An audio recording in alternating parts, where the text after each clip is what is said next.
Whew. So a lot of stuff is going on. Diddy's second bail has been denied, and the court proceedings, so much is happening. Everything in less than 10 minutes. Hey guys, it's Morag and Raleigh. Hopefully you guys are all doing well today. Back again with another video. If you have not subscribed, guys, click that button. It is daily and consistent content. Comment down below and give this video a thumbs up. I would really appreciate it. Let's get to 350,000, guys. We can do this. Subscribe and let's get into this stuff because a lot is happening. Diddy's bail has been denied. Judge denies Diddy's bond again. He will remain detained until his trial begins.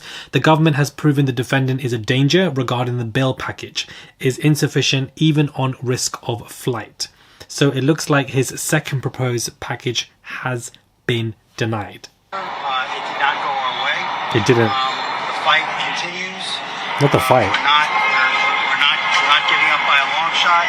I told Mr. Combs I'm going to try and get his case to trial as quickly as possible. I'm going to try and minimize the amount of time he spends in very, very difficult and I believe inhumane housing conditions. So this is what we spoke about, where he's staying at the MDC, the Metropolitan Detention Center. Now, his lawyer states that, this is a very inhumane place. Well, his actions were inhumane. Where do we go from there? Your actions corroborate the environment that you are now in. And so his second bond has been so his second bond, sorry, I have a stutter. This stutter is so annoying. It just comes out of nowhere and you just can't pronounce words. This second bond has been sorry, this is so embarrassing. His second bond has been detained. There we go.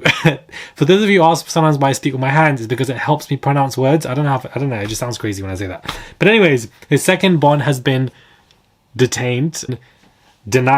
He is detained. Sorry, I don't know what's going on with me. Woo, for a minute I just lost it. His kids again have been seen leaving the courthouse, and Quincy, King Jones, Justin Combs were all there with him. So I don't understand why his kids are there after everything that he's done, but at the same time, that is their father and they still love him regardless of everything he's been through. And they probably just see a broken man who they obviously want to love because that's their father. But I can also understand why some children will just separate from their parents if they're that abusive, and I do believe you should do so, but obviously it's easier said than done. It's also reported that Diddy is now in therapy and that he's getting it via jail time, that he's having his therapy sessions, which I think is too little too late. This man should have been in therapy 20, 30, 40 years ago, not right now. So maybe this will help him with his withdrawal symptoms, because withdrawal symptoms of the drugs that he used to take, the symptoms alone that you're experiencing can take you out. So perhaps he needs that mental therapy. Perhaps he's dealing with psychosis. Perhaps there are other psychological symptoms that are going on because of the lack of drugs around him, and also the new environment, the vicinity, the small bars, the small room that he's in. All of it is very much life-changing to what he used to be in. Even after the lawsuits came out, he still had the freedom to move around and do whatever the hell he wanted to do. So everything's changed for him. But for the fact that his bond was denied, his second one is embarrassing. His lawyer obviously doesn't know what he's doing. He doesn't seem confident in the speeches. He seems to be very confused, and obviously is just throwing lies down his neck. That's just how I see it, guys. Lies down his neck. But get this, guys, and this is where obviously it gets really, really crazy. USA says Diddy's ketamine and GHB induced freak-offs extended from 2009 to 2024, and claims he threatened to expose victims with recordings. The victim texted him, "You were going to make me or release some FO shit," which is crazy. It's a long list of reasons used in the argument not to give Diddy bail. Assistant US Attorney Emily Johnson says actions and events surrounding 15 years of freak-offs show that he cannot be trusted. Johnson shared that documentation of the sex events dated back 2009 up to the present year. As previously reported, there were drugs provided, ketamine, and etc. Johnson went on to say the recorded freak-offs were used as an extortion tool. The defendant would record these freak-offs, at least in part, to use them to blackmail. "We have an email, a victim saying, 'You are going to make me, I'm not going to say it on the public record,' or 'you were going to leak some stuff.' She didn't make it clear what Diddy wanted the victim to do as means for the recordings to be released. Another victim shared fire messages. He said he was going to expose me with a tape. I was drugged." Johnson says it's interesting that Diddy claims the victims are trying to extort him, but he's threatened them with recordings. He's the only extorter. Boom. All those people, especially Diddy, but all those people who were supporting Diddy, saying that everyone's trying to get money out of him or everyone's trying to extort him when he's the one who had tapes and threatened to release them. He is the only extorter, and his lawyer who's come out to speak and defend him after the second embarrassment, he doesn't even know what he's doing. You need to go watch that video. I'm going to include some clips here. The lawyer is stuttering, confused, his body language. If we analyze the lawyer's body language, he knows that Diddy is going down. They've accepted that. He's going to try and get him a reduced sentence, but I just don't think that is going to take place. So, I've covered most topics that I wanted to cover in this video, but the last topic we're going to cover is the court proceedings that took place today. Just so that if you guys want to hear everything in detail, there is a particular individual who's present in court, and his name is Inner City Press, where it's the US vs. Sean Combs bail appeal. Emily Johnson. The freak-offs were a collaborate. They began in 2009 and extended into this year. These freak-offs were arranged with his entourage. The defendant used narcotics so that the victims would continue ketamine, GHB and others.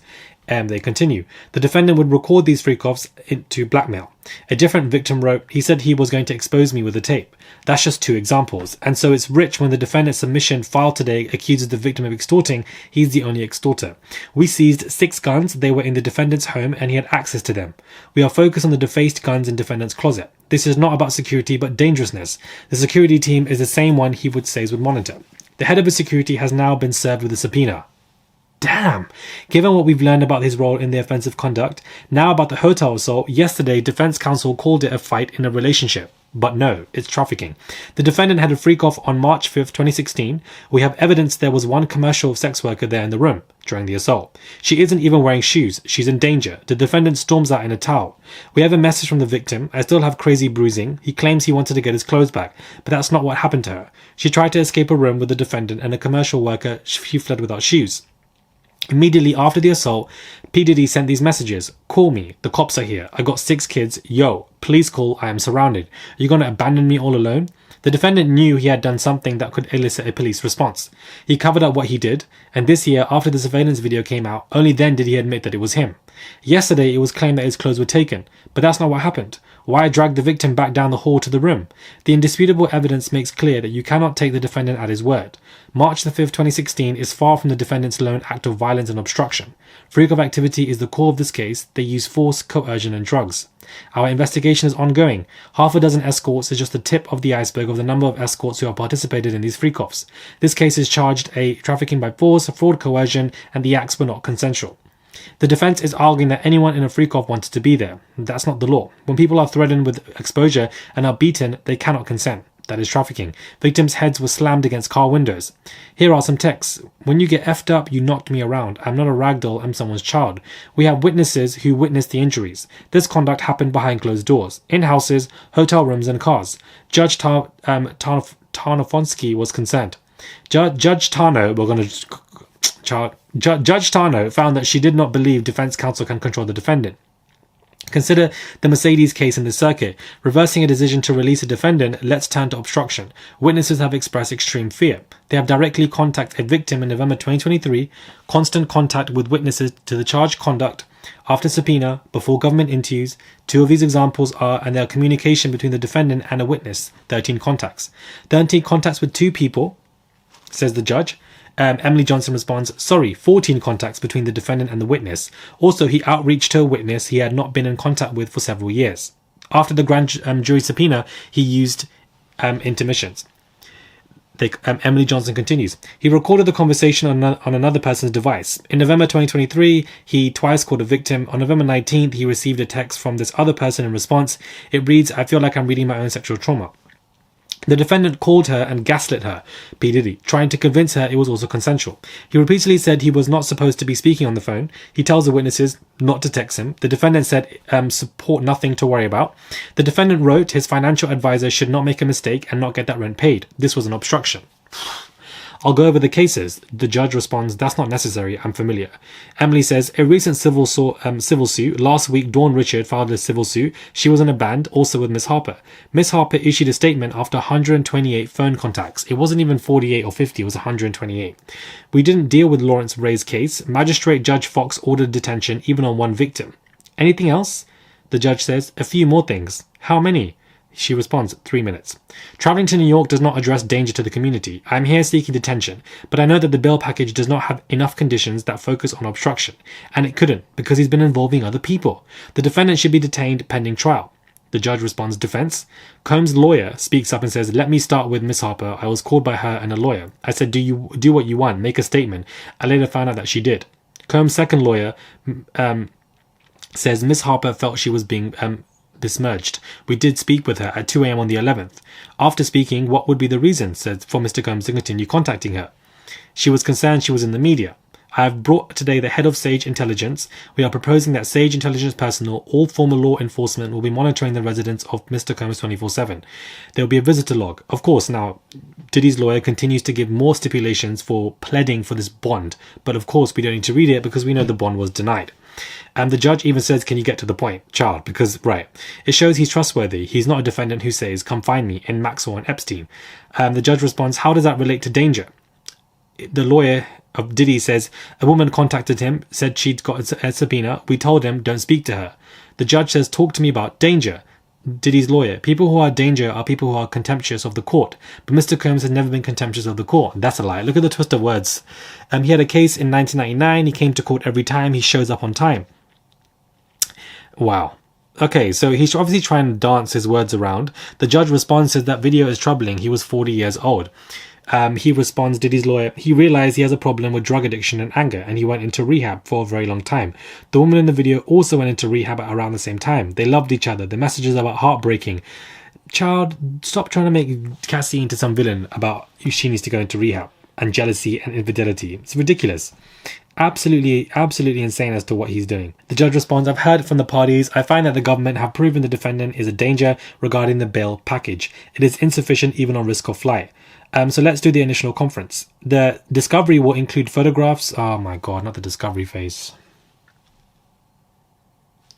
Emily Johnson says the discovery will include photographs of physical violence from the March searches and from this week, including freak-off supplies. There are a large number of electronic devices. We have 35 full instructions ready to produce to the defense. Jesus. We'd request a status conference in approximately 90 days. Given that he'll be in the SHU in the MDC, I can't for now consent to any exclusion under the Speedy Trial Act. I can set a trial date if you want. If I can't try, I can find a colleague who can. How about a conference in 14 to 20 days? What's your position on speedy trial? I'm not prepared, says Diddy's lawyer. First, the date, October 9th at 2 p.m. We must exclude time under the speedy trial. I can't consent. I'll know on October 9th. Judge says I exclude time to then. Whew. Okay, so this is absolutely insane. What a liar this man is. I just wanted to read out to you guys the court proceedings. I just want this guy called Inner City Press, of course, is there and documenting it live. And I wanted to read it out to you guys. Now, you know the games that Diddy's lawyers are playing. It's simply not working. His bond was completely denied. Shameful and embarrassing. But for the fact that there are pictures and videos, photographic evidence that is now going to come out publicly, the discovery phase. I didn't even think about the discovery phase. This is what is coming out next. And this is going to be an absolute madness. And I just honestly have no words.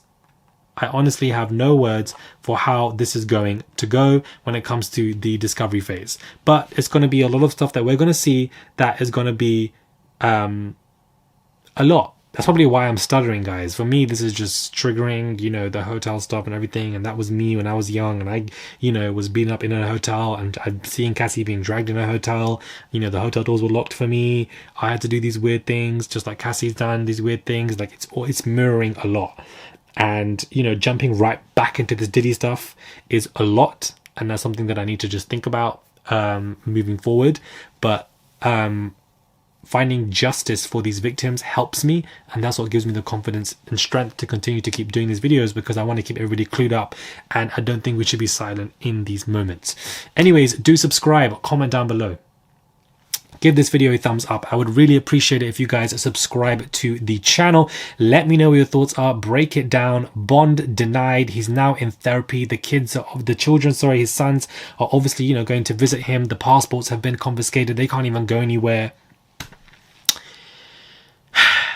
And all I have to say to end this video is, let's reopen Kim Porter's case, since we're already in the courts. That's what we should do. Reopen Kim Porter's case and give her justice as well. Subscribe, and I'll catch you guys soon for another video.